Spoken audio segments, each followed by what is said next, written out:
অৰুণোদয়, লাখপতি বাইদেউ, নিযুত মইনা আদিয়ে আমাৰ জীৱনলৈ পৰিৱৰ্তন আনিলে।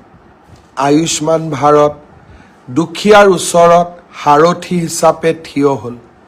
বিনামূলীয়া চাউল, 100 টকাত দালি, নিমখ, চেনি, কৰবাত যেন দুখীয়াজনে আশ্ৰয় বিচাৰি পালে।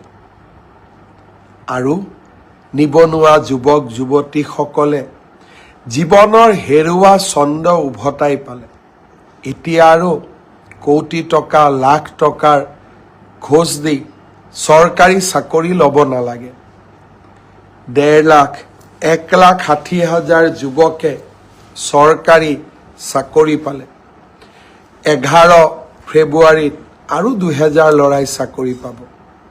ফেব্ৰুৱাৰী মাহত আৰু 5,000 ল'ৰাই চাকৰি পাব।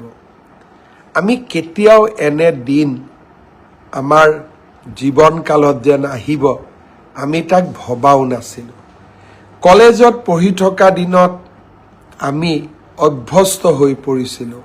বোমৰ শব্দ, কাৰফিউ, পিকেটিং, ধৰ্ণা, ধৰ্মঘট, গুলী, এয়া যেন আমাৰ এক জীৱন আছিল। আজি আমাৰ ৰাজ্যখনলৈ অভূতপূৰ্ব পৰিৱৰ্তন আহিল।